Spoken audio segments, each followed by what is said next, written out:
قرآن و حدیث کی روشنی سے کھل کر عوام الناس کو جب تک نہیں بتایا جائے گا، عوام الناس اپنی محافل میں ایسے ڈارے منڈوں کو نعت کے لیے بلائے گی، ایسے نعت خان آئیں گے اور ہمارے اہل سنت کا بیڑا غرق کریں گے۔ اب بڑی پیاری بات آ رہی ہے کہ صحابہ کرام اور نبی علیہ الصلوۃ والسلام کے سامنے جب نبی کی نعت پڑھی جا رہی تھی تو نبی علیہ الصلوۃ والسلام نے کیسے سنی حضرت حسان سے، اور صحابہ نے کیسے سنی، اس کا نمونہ دینا چاہتا ہوں، اس کو بھی سنیں اور اس کے مقابلے میں آج کے نعت خانوں کی نعت پڑھنے کو بھی دیکھیں۔ نبی علیہ الصلوۃ والسلام کے صحابہ کرام نے کس طرح تعظیم اور توقیر کی، اور کس طرح آپ علیہ الصلوۃ والسلام محافل میں تشریف فرما ہوئے، ان کے لیے کتب احادیث اور سیر گواہ ہیں۔ وہ کتنی خاموشی کے ساتھ صحابہ کرام بادب بیٹھے، گردنیں جھکا کر بیٹھے، آنکھیں نیچے ہوتی، حضور نبی اکرم صلی اللہ علیہ وسلم کے ارشادات کو صحابہ بغور سنتے تھے، اور حضور کے سامنے حضرت حسان بن ثابت رضی اللہ تعالیٰ عنہ نعت رسول مقبول سناتے، اور آپ علیہ الصلوۃ والسلام سمیت جمیع صحابہ کرام انتہائی خاموشی کے ساتھ کلام حسان کو سنتے، نگاہیں نیچی ہوتی، گردنیں جھکی ہوئی ہوتی، خاموشی کے ساتھ، سناٹے کے ساتھ کلام حسان کو میرے آپ کے آقا علیہ الصلوۃ والسلام سمیت جمیع صحابہ کرام سنتے۔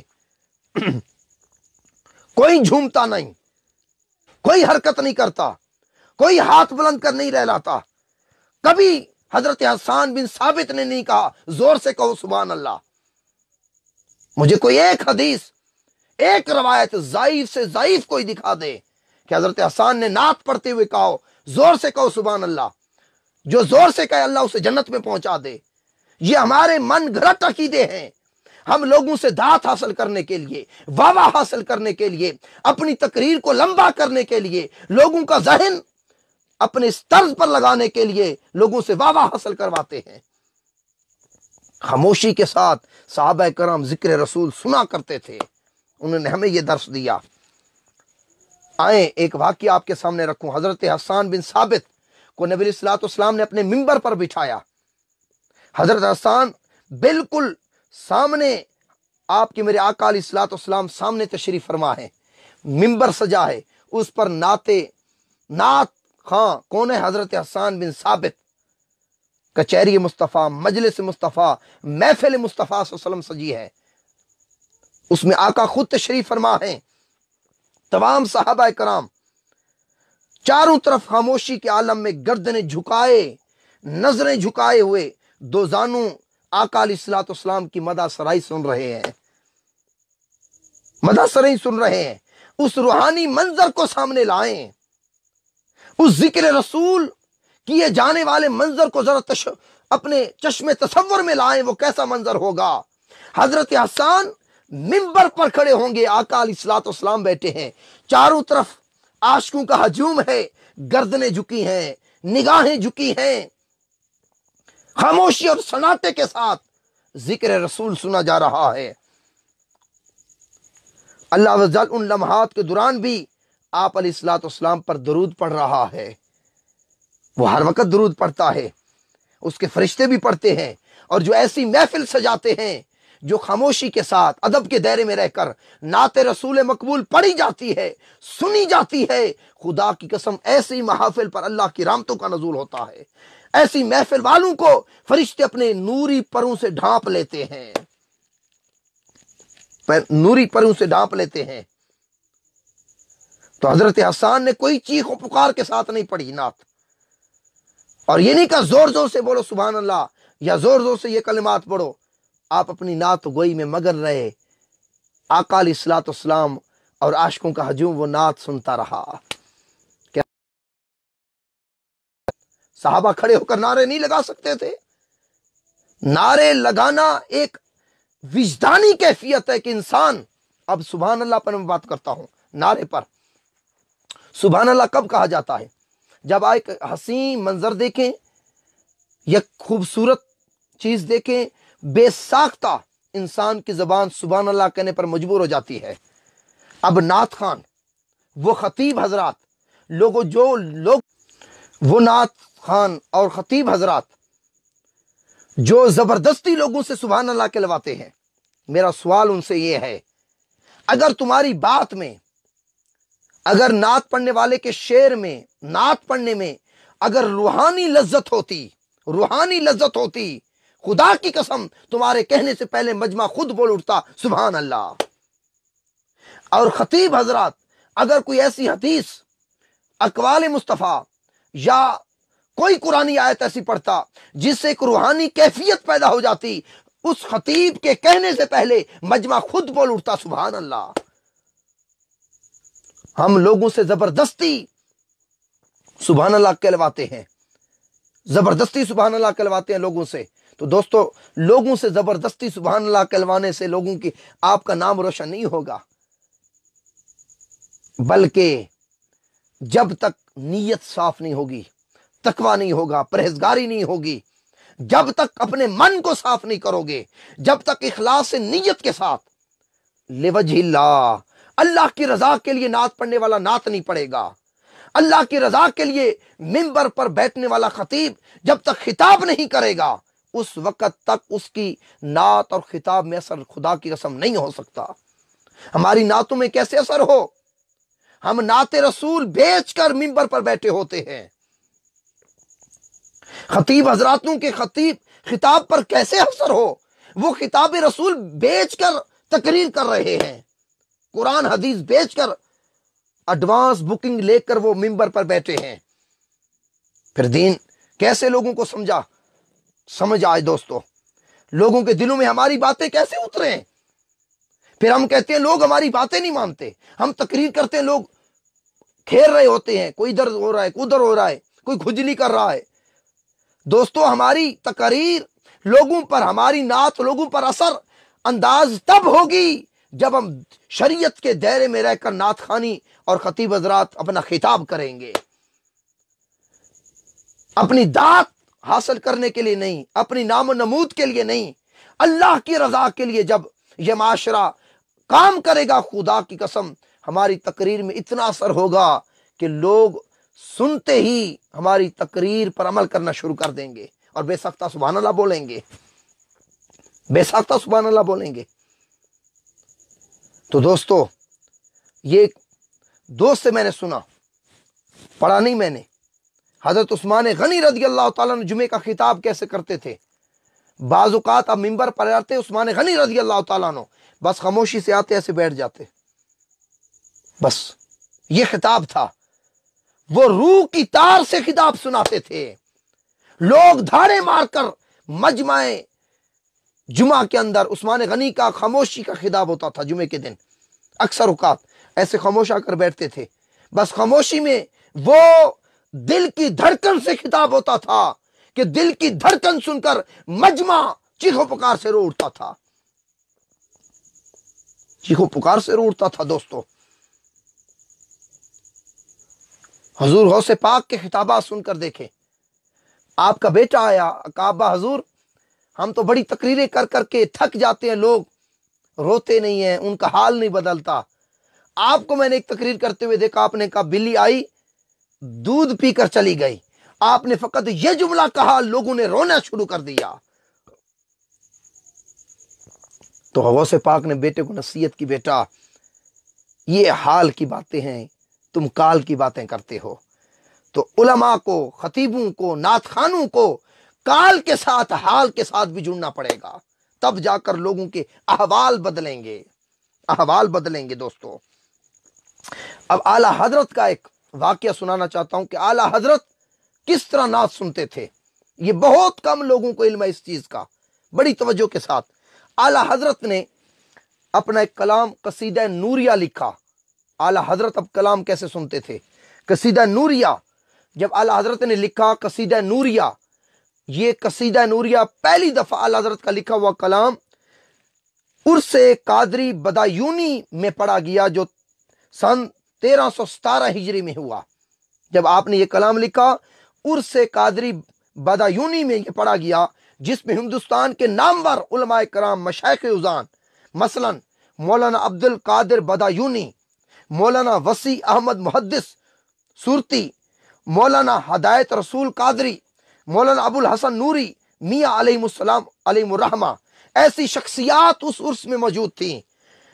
یہ قصیدہ نوریہ پڑھا گیا اعلی حضرت کا، اعلی حضرت بھی اس محفل میں موجود ہیں، پڑھا گیا۔ بدایونی کے مشہور نعت جناب حبیب قادری صاحب علی رحمہ اپنے مخصوص انداز میں امام احمد رضا کا قصیدہ نور، صبح طیبہ میں ہوئی بڑھتا ہے باڑا نور کا، صدقہ لینے نور کا آیا ہے تارا نور کا، پڑھ رہے تھے۔ یہ نعت کیا کلام، لوگ بیان کرتے ہیں کہ محفل سراپا نور بن گئی جب اتنے جلیل القدر محدث، مشائخ، علماء کرام اعلی حضرت سمیت بیٹھے تھے، اعلی حضرت کا کلام پڑھا جا رہا ہے عرس قادری بدایونی پر۔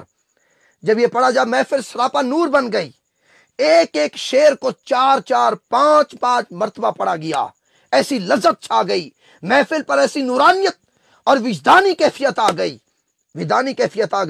کیف و سرور کے کیفیت بپا ہو گئی، تحسین و آفرین کے نعرے بلند ہوتے۔ صبح 10 بجے سے قصیدہ پڑھنا شروع ہوا، اب دیکھیں کیسی محبت تھی، صبح 10 بجے سے اس پر قصیدہ پڑھنا شروع ہوا، ظہر سے قبل قصیدہ نوریہ ختم ہوا۔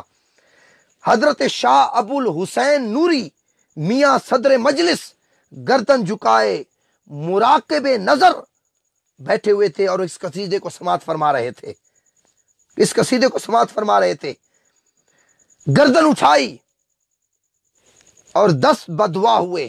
ابو الحسن نوری جو صدر مجلس تھے اس محفل کے، حضرت فاضل بریلوی، امام محمد رضا خان فاضل بریلوی وحلانہ انداز کے ساتھ اٹھے، ادھر نعت پڑھنے والا قصیدہ نوریہ پڑھ رہا ہے، محفل پر نورانی کیفیت چھا گئی۔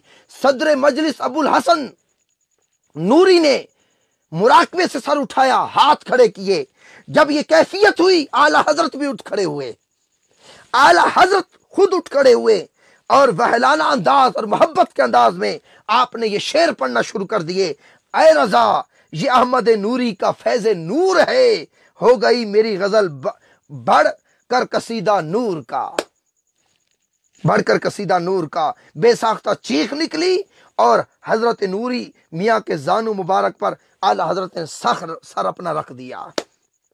معارف رضا شمارہ نمبر 2 صفحہ نمبر 111 کے اندر یہ واقعہ آیا ہے۔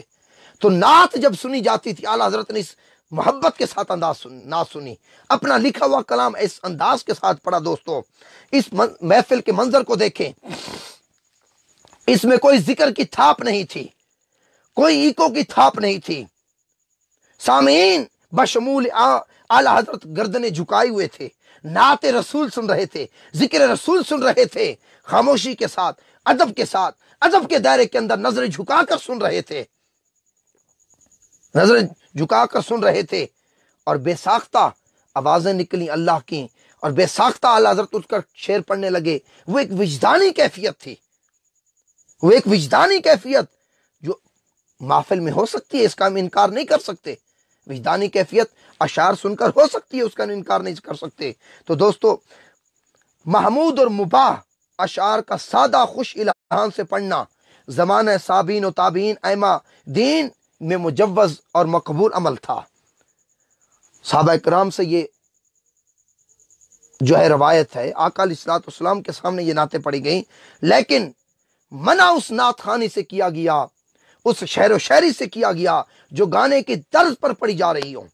معاذاللہ جن اشعار میں برے اشعار آ جائیں، جن کا دین اور دنیا سے کوئی تعلق بھی سرے کا نہیں ہے، ایسے اشعار سے منع کیا گیا لکھنے اور پڑھنے سے علماء کرام نے، جو بظاہر نعت ہو، منقبت ہو، لیکن دور دور تک اس نعت اور منقبت کا دین اور شریعت سے کوئی تعلق بھی نہ ہو، ایسی نعت خوانی سے منع کیا گیا ہے۔ ایسے نعت خوانی نہ سنیں جو تنگ لباس پہن کر آئے، داڑھی منڈا ہو، میک اپ کر کے آئے۔ امرد لڑکے کی نعت پڑھنے سے بھی اور سننے سے بھی علماء کرام نے منع کیا ہے۔ دوستو نعت اس کی سنیں جو قرآن و حدیث کا سراپا بن کے آئے، جو نعت قرآن و حدیث کا سراپا بن کے لکھی گئی ہو، اس نعت کے پڑھنے اور سننے میں خدا کی قسم اور ہی مزہ ہوتا ہے، اس لیے ان نعت خانوں کے انداز کو دیکھیں، نعت پڑھنے سے پہلے سپیکر پر اپنا گلا صاف کرتے ہیں، جیسے نعت پڑھ کر یہ دین محمدی پر معاذ احسان کر رہے ہیں۔ انہیں گلے صاف کرنے کی ضرورت نہ ہوتی اگر ان کے سامنے غزوہ بدر کا مارکا آنکھوں کے سامنے ہوتا، غزوہ حنین کا، غزوہ احد کا مارکا آنکھوں کے سامنے ہوتا، کربلا کے میدان کا منظر اگر ان نعت خانوں اور 2 نمبر خطیبوں کے سامنے ہوتا، خدا کی قسم یہ دین کا بیڑا اس طرح غرق نہ کرتے۔ انہوں نے بیڑا غرق کر دیا ہے جسے کہیں اور کام نہیں ملتا، اور اگر خوش اعلانی انہیں آ گئی ہے وہ نعت خان بن جاتا ہے۔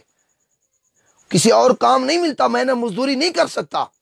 چند الخطیب، ابرار خطابت، اس طرح بنی بنی تقریریں بازار سے لے کر بس وہ خوش اعلانی کے ساتھ، طرز کے ساتھ، ترنم کے ساتھ گلے پاڑ پاڑ کر تقریریں کرتا ہے، لوگ ہماری واہ واہ بھی کرتے ہیں اور انہیں کہتے ہیں یہ تو بڑا خطیب ہے، ماشاءاللہ اس جیسا خطیب ہم نے نہیں دیکھا۔ تو دوستو، علماء حق کو جس طرح میں نے پہلے بھی کہا، جیسے 2 نمبر نعت خانوں کے خلاف علماء حق آواز حق اور کلمت الحق بلند کر رہے ہیں، اس طرح 2 نمبر خطیبوں کے خلاف بھی کلمہ حق بلند کرنا لازمی ہے۔ آپ کہیں گے وہ کیسے؟ آخر اس بات پر اپنا اختتام کرتا ہوں، اس لیے میں نے ایک مجلس 24ویں 23ویں قسط کے اندر بھی میں نے یہ بات کی تھی، نعت خان اگر تنگ لباس پہن کے آئے یہ گناہ تھوڑا ہے، داڑھی مونڈ کر نعت پڑے یہ گناہ تھوڑا ہے، میک اپ کر کے آئے یہ گناہ تھوڑا ہے، گانے کی طرز پر نعت پڑے یہ گناہ تھوڑا ہے۔ میں کہہ رہا ہوں اگر میں غلط ہوں میری اصلاح کی جائے، میں اپنے جملے واپس لے لوں گا۔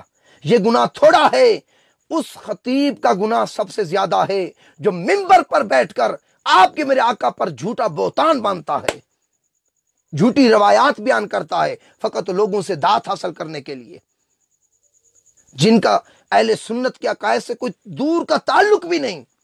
ان روایات کا وہ روایات بیان کی جاتی ہیں فقط داد اور سبحان اللہ وصول کرنے کے لیے، پیسہ وصول کرنے کے لیے۔ ان خطیبوں کا گناہ سب سے زیادہ ہے، کیونکہ میرے اور آپ کے آقا نے فرمایا جو جان بوجھ کر مجھ پر جھوٹ بولتا ہے اس کا ٹھکانہ دوزخ ہے۔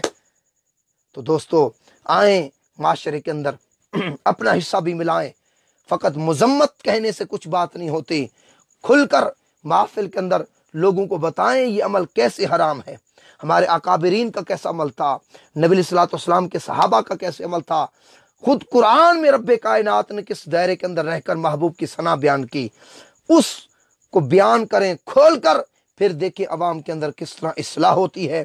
اللہ تبارک تعالیٰ مجھ گناہگار کا یہ بیان کرنا اور مکمل درس بخاری آخر تک استقامت کے ساتھ دینا مجھے نصیب فرمائے۔ جو دوست جس طرح کا بھی تعاون کر رہے ہیں، رب کائنات تمام دوستوں کا تعاون کرنا، سننا، اس درس میں شریک ہونا دوستوں کا قبول فرمائے۔ میں بارہا دوستوں کا کرتا ہوں دوستوں کو انوائٹ کریں، آپ کے ذریعے اگر کسی کی اصلاح ہو گئی، مرنے کے بعد جب تک زندہ رہیں گے مر جائیں گے، آپ کو اس بندے کی جو آپ کے ذریعے اصلاح والا بن جائے گا، جو دیندار بن جائے گا، آپ کو ثواب ملتا رہے گا۔ ویڈیو کو شیئر کریں، لوگوں کی اس درس کے اندر انوائٹ کریں۔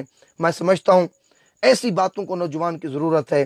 میں نے بڑی محنت کے ساتھ چیدہ احادیث صحیح بخاری سے چن کر فقط عقائد کے موضوع پر جمع کی، اور کھول کر سادہ الفاظ میں میں نے چاہا کہ عوام الناس کو فائدہ ہو۔